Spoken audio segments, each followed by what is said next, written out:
কোনোদিন না গীতা পড়েছি, কোনোদিন না ভাগবত পড়েছি। আর এগুলো বেকার শাস্ত্র, এগুলো লাল কাপড় মুড়ে রেখে দাও। তো ধর্মটা কি, কি করে জানবো ধর্ম? আমরা তো এমনি ধর্ম কর্ম করি, অন্যান্য ধর্মে ধর্ম কর্ম করে, তাদের একটা ধর্ম পুস্তক আছে। দেখবেন মুসলিম ধর্মের লোকেরা ছোট থেকেই তাদের ছোটদেরকে, ছেলে হোক মেয়ে হোক, তাদের ধর্ম পুস্তক পড়তে বাধ্য করে। কোরআন তাদের পড়তেই হবে, বাধ্যতামূলক। খ্রিস্টান ধর্মে তাই তাদের ছোটদের বাইবেল পড়তে হবে। শুধু আমরা হিন্দুরা আমরা ধর্ম পুস্তক পড়ি না। আবার কেউ যদি পড়ে তাকে নিরুৎসাহিত করি, কিরে এই বয়স থেকে, এখন তো পড়াশোনার বয়স, এসব করিস না। আমরা নিরুৎসাহিত করি। আমরা নিজেরা পড়িনি, আমরা আমাদের ছোটদেরকে পড়াইনি। এ আমাদের বড় দুর্ভাগ্য।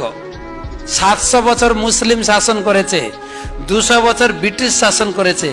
যখন মুসলিম শাসন শুরু হয় 700 বছর, ওই যে বাবার হলো আবার জ্বর সারিল ঔষধে কি যেন একটা ছিল, আমরা সেই ইতিহাসে পড়ছিলাম। বাবার হলো, বাবার মানে বাবর, হলো মানে হুমায়ুন। ও সবাই জানেন তো দেখছি, আমি ভাবলাম আমি শুধু মূর্খ, না আমরা সবাই মূর্খ। ওকে, তো সেই ইসলাম শাসন যখন শুরু হয় তখন হিন্দু ধর্মটাকে নষ্ট করা হয়েছে। পাঠ্যপুস্তক থেকে হিন্দু সিলেবাসটাকে তুলে দেওয়া হয়েছে, তারা তুলে দিয়ে গেছে। যার জন্য আমাদের পাঠ্যপুস্তকে হিন্দু কালচার কিন্তু নেই। মুসলিমরা কি সুন্দর শাসন করেছে, এই কালচার পাবেন, কিন্তু হিন্দু কালচার পাবেন না। হিন্দু এইটুকু পাবেন, এইটুকু ইতিহাসে পাবেন, হিন্দু লেখা আছে যে আমি হিন্দু। হিন্দুর পরিচয় কি না, ফরাসি দেশের লোকেরা ভারতে এসেছিল, তারা সিন্ধু নদী স উচ্চারণ করতে পারতো না। কি উচ্চারণ করতো? হ থেকে আমরা হয়ে গেছে হিন্দু। তাহলে ফরাসি দেশের লোকেরা আমাদের হিন্দু বানিয়েছে। ইতিহাসে তো আমরা এটাই পড়েছি। কি ভুল পড়েছি দেখেন। আমরা হিন্দুও না, কিন্তু আমাদের আসল পরিচয় হচ্ছে সনাতন ধর্ম। সনাতন ধর্ম, বৃহৎ সনাতন ধর্ম আমাদের পরিচয়। কিন্তু সেই ইসলাম ধর্মের শাসনের সময় হিন্দু কালচার তুলে দিয়েছে। তারপরে এসে ব্রিটিশ শাসন, তারা তো ভেঙে তছনছ করে কি শিখিয়েছে? ইসলামরা ইসলাম কালচার শিখিয়েছে, ব্রিটিশরা কি শিখিয়েছে বলুন?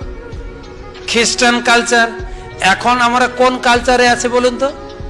বেশিরভাগ লোক হিন্দু, নামে হিন্দু, কিন্তু কালচারটা কি? খ্রিস্টান কালচার। তো সব দেবদেবী আসে, কিন্তু দুর্গা আসলে দুর্গার সামনে নাচি, কালী আসলে কালীর সামনে একটু ড্রিঙ্ক করে নাচি, এইসব করি।